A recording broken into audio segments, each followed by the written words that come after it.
crawled inside of the sheet. I was literally in between the mattress and my, for no reason. I don't understand it. Susie goes, what are you doing? What are you doing? What are you doing? I'm snuggling the sheet. I'm inside it. And listen, those were given old sheets. It's not like they were threadbare and ripped. I don't even know what he possibly did to them to make them rip. I must have had some type of dream where I was like having to get into something, and I used my ninja skills to get in there. Oh, the skills. Yeah. Hi, Carol. Hi, Carol. Hi, Karen. Hi, Chris and Susie. Everybody. Hi, April. Hey, Debbie. Hi, iPhone. Hi, Phone. Oh, goodness. Yeah. So, Tasha, are you in danger with the storm? Not really. I mean, it all depends on where it comes in and if it stalls. We had a really bad flooding situation way back in '98, and it's kind of showing the same signs as that one did. It was a tropical storm coming in, followed by high pressure, and then it just stalled over us and dumped rain like crazy. And so that's what I think everyone's freaking out about, because this town got hit so hard. So I think that's it. But again, I don't know where it's going. Okay, well, we hope you guys are okay. We'll pray for you guys. Thank you. But thank you guys for getting on tonight. It was so appreciated. Of course. We're missing a bunch of people. It's back to school night. It is all kinds of parents doing their thing. And so a lot of obligations people were stuck with, but we're still glad that you're here, and I'll let you guys get going. Hey, first of all, I want you guys to know that we are happy to be here. Okay, right? Very happy to be here. So, listen, we love hanging out with you guys, and if we can do this, you guys, we need to do this more often. And so, we want to get, I don't know, let's hug. Can we hug real quick? Come on, group hug. Come on, everybody. Okay. So that was it. I feel good. You guys feel good about that? I feel good about that. So watch. We're on here tonight to give you some advice and give you some thoughts that we learned when we first started this. Now, I'm hoping that most of you kind of know our story. So if you've heard our story 10,000 times and you're like, we know you couldn't keep any money in the envelopes from the Dave Ramsey thing. I get it. But we are so passionate about helping y'all get the same freedoms that this company has given us. Oh, this is so I posted on Blessed a few days ago, Blessed by Plexus. I posted a flash challenge, what is your why? And reading the whys literally has me so motivated all over, more than I thought I could be even, because so many people have the best whys about why they're doing Plexus. And it's from, so I can have the energy to be, a good mom and play with my kids and go to their events, to I want to stay home with my kids, or I want to retire my husband because he's working 3 jobs, whatever. They were the best whys. And that honestly is our why. Yep. All of your whys is our big why. And we want to help as many of you that want it. We want to help you get there. Yep. So, hey, a couple quick things that we did early on. First of all, I want you to know this. We know 1 billion% that the Lord put Plexus in our lives. Amen. And so you'll hear us constantly giving thanks and praise for that, because we know that to be true. So I want you to lean upon whatever faith that you guys have. A lot of people that can be easily offended because we're open with our faith. They go, hey, what about my faith? I'm like, this is Plexus. You can totally follow your faith. You can wear your faith on your arm. One of the best things about being an independent ambassador is you can do what you want with your faith. But we really want you to know the Lord. But it's a whole other story. But listen, you guys, for real, I want you to hear this.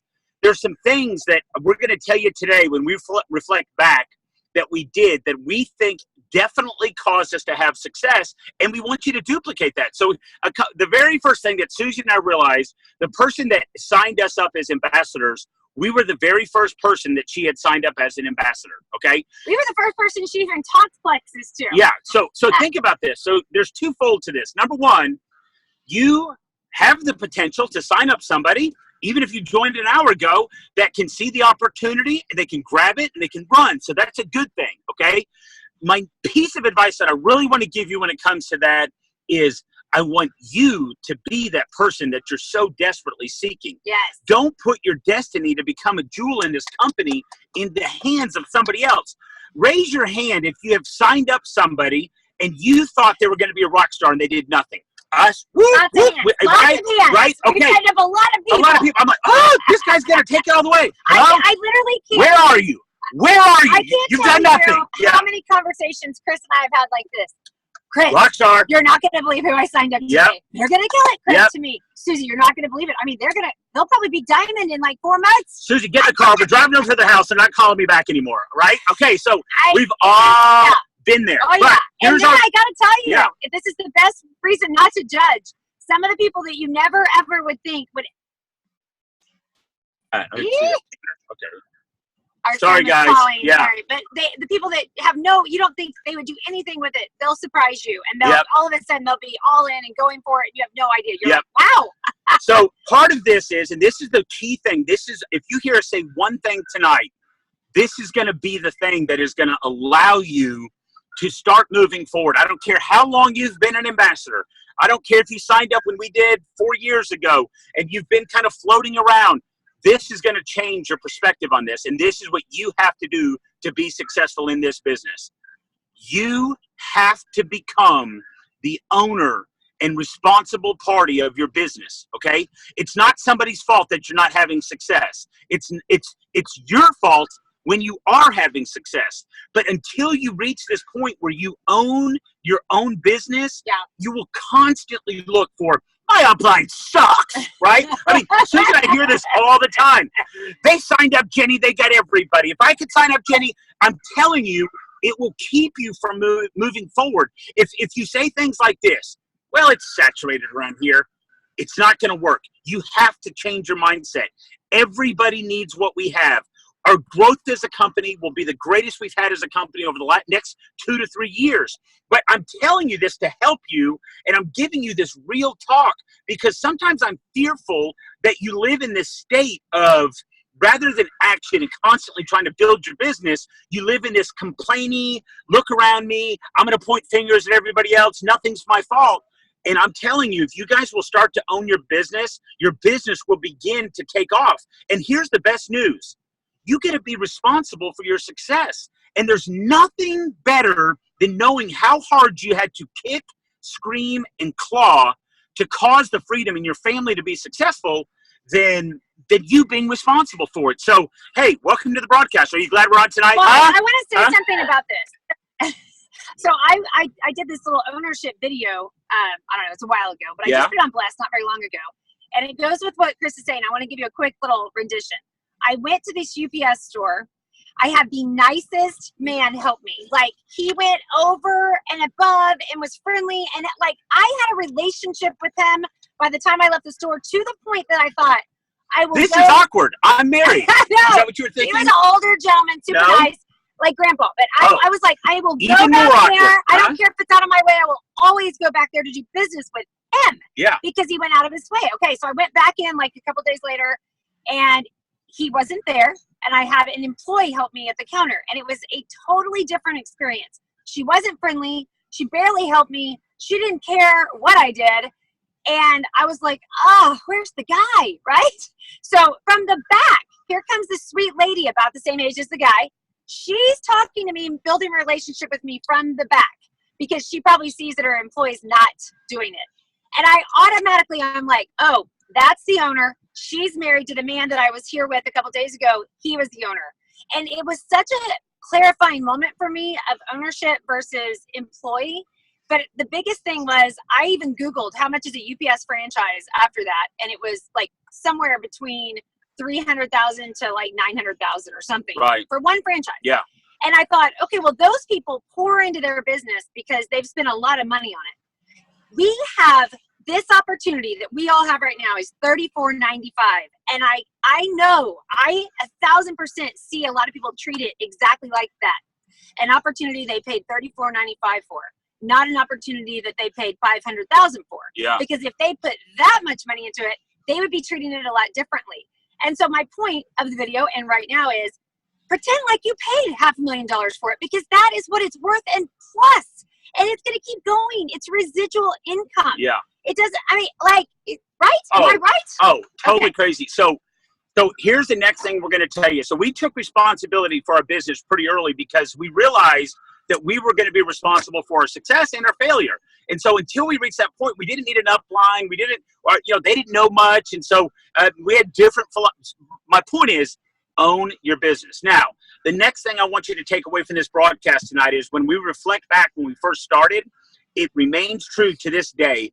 And I think the thing that's caused us to have the most success, and anybody can do it, we cared more about the person we were inviting. We cared more about improving their health and their life than numbers or points or ranking up or any of that stuff. All of that stuff took care of itself, but people could sense that we had a genuine interest in trying to improve their lives. And it remains that way today. When we tell somebody about Plexus, we don't have an underlying motive of, let's go make more money, okay? No, it's generally something like this. Oh my gosh, she's trapped behind this retail counter and she's not home with her kids. Yeah. And we could tell her about Plexus and it would change her life. Yeah. Or we just met with a doctor a few weeks ago. He literally says this to us. I hate my job. I'm stuck on a stool. I'm sitting on the stool all day. Yeah. And he said, and I don't even make very much money. That's what he says. Yeah. Doctor, prominent doctor. Yeah. And he goes, I'm not with one of those big groups. So he says, I barely make any money. I want to do this. It was a shocking conversation to me because we all just assume that if it's a doctor, they're doctor and they're happy, and no, they're not necessarily happy. So here's the thing that I want you to realize, and I think a lot of people don't let this marinate in their brains, and I need you to let this soak in. When you become a jewel with Plexus, okay, and let's say that's your goal. Some of you on here, I have to assume that you're on this Zoom because you have the desire to build a successful business. We could sit around and talk about people being bloated and how to take the products better, all of those things, right? But I mean, we're talking about the business, but here's something you need to know. As you grow your business and you work hard to do it, this is something that's going to pay you and your kids and their grandkids and their grandkids for the rest of their lives. Like, that's why you're able to will your business. When you become a jewel, you can pass that on to generations. That's a legacy company. Nothing confuses Susie and I more than when we see somebody that joins Plexus and then they sit around and the new car smell kind of wears off and they go, oh, they're selling yellow drink over here. I'm going to go get in. Maybe I'll make some money. They don't understand that it's not outward appearance. It's not other things that are not causing them to be successful. It's once again them. But think about this. When you become a jewel with Plexus, you've pretty much finished working, okay? Like, for real. Think about that. My buddy went Fast Start Gold. He joined about 6 months ago. He'll go Ruby this month. He'll be an Emerald by the time December comes around. And he told me, he goes, I didn't even know what I would do with myself without me constantly worrying about what I was going to do. At the time when he joined Plexus, there was a couple different avenues he could have taken. He was a pastor, very successful pastor, but he saw the value of what we were doing. But he said to me, he goes, what's really weird is if I had gone off to do sales job A over here, or it was actually not a sales job, it was more of a techie thing. But he goes, at some point, I could show up and give my life to them, and next thing you know, I show up and they've decided they're not going to do that anymore, or they don't need him anymore. And he goes, now everything I've worked for is gone. You realize with what we do, and what he said was, I literally am done. He goes, when I become a jewel, I'm done. I can enjoy doing and helping other people get there, but I don't have to live in the grind. I don't have to wake up and if the words come out of your mouth, same crap, different day, you're doing it wrong. I promise you, because there's more to life than just showing up to some job you hate and then paying bills. Oh, great, I get to die too, okay? I mean, like, you have to know there's more to life than that. And so I think part of Susie and I's problem is we sometimes care more about them and their future than they care about it themselves. Oh, for sure. And so, and you're going to come across people like this, and you have to just know that. But if you pour into them, sometimes they've been beat up by the time you get to them. They've been told they can't. They've been told no so many times. They start believing it, and they just go, this is just how it's going to be. So you're going to have to be the one to start believing into them in order for them to have the success. But tonight, listen, I need you guys to work and build your businesses, because we have a window here, and it's about another 2 to 3 years of crazy growth. And then at some point that growth starts to level out. you can always have a successful business, but at some point, people aren't going to say, well, it's Plexus. It's going to be a household name. When you're doing $2 and $3 and $4 billion in sales, people will know what it is. Now it's going to be, who do you buy your Plexus from? Right. So my encouragement for you is today, you need to get as many boots on the ground, as much team built as you can to take advantage of it. Don't you agree? Yes. And let me go back to something really quick. Yeah. The ownership thing. So I want y'all to know something very clear. We had no idea what we were doing when we started Plexus. We had never done another network. I didn't even know the term network marketing. Okay. But when we saw what the products did for us, we started telling people not to make money. So we were telling people in a very genuine for them, hey, you should get some of this stuff. And I became so obsessed with reading testimonies. Yeah. That's how I learned everything. So if you are not reading testimonies and learning what the products do for people, like I'm always surprised when I talk to an ambassador that's been an ambassador a long time and they're asking me questions, like, oh, what about lupus? Do we have anything that would Anything help for lupus? We got anything for lupus? I'm like, yeah. What? You've been an ambassador for like 2 years. How do you not know that? And I'm not being mean. My point is, You have to care. Yeah. I care. And so I took it upon myself to learn. And I also yelled through the house to Chris every testimony I read pretty much. Yeah. I then also took it upon myself to go read things about leaky gut, read things about candida, find different kinds of things to help people. We didn't have all the resources 4 years ago that we have now. We didn't. We had to make our own. In fact, I couldn't find things on the computer. So I printed and made binders for myself and all my new ambassadors. Binders. Yeah. What? Now, How old school? But wait, I'm not done. So my point is, you have to, if you're going to take an ownership attitude, it also means taking action. And so you need to learn about the products. You need to learn how to help people. You need to learn. And that doesn't mean don't talk to people until you learn all that. Because I was talking to people and I didn't know anything. I would go back and find the answers and get back to them. I'd be like, I don't know, hang on. So do that. We started having opportunity events without even knowing what to call an opportunity event. No idea. We never done that before. We called it hey, you want to come hear about Plexus? We went to it's bars. tough crowds. We went to, drunk people that like throwing stuff at us. Yes.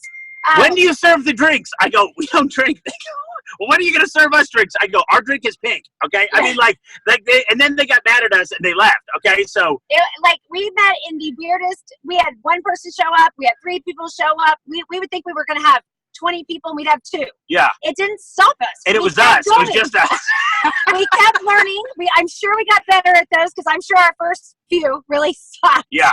And so my point is, we didn't know what we were doing and we didn't wait for anybody to hold our hand and have us do it. And please don't think I'm being mean. I'm just saying, if you want to be successful, you need to take the responsibility for it, just like Chris said earlier. Yeah. So, okay. How long do we I know, we have to leave to go pick up our daughter. Here's what I want you to do. She just sent me a text that says, please don't be late. She's at her first high school dance. Yeah, she's freaked out. But watch. You need to ask yourself before your head hits the pillow every single night, how many people did you enthusiastically and strategically invite today? All the other stuff, all the other IPAs, nothing matters as much as that one. It is the one thing that feeds the funnel that causes you to have success. So many people get lost in activity that doesn't cause them to grow. And so they go, well, I've been so busy. But they're just being busy because the one thing that causes them to grow comes with the side effect of rejection. And so they don't want to do it. So what you do is you stay busy over here doing everything but inviting people, but you don't take that chance and that risk of putting yourself out there and calling that neighbor and calling your brother and those people that you think might need it.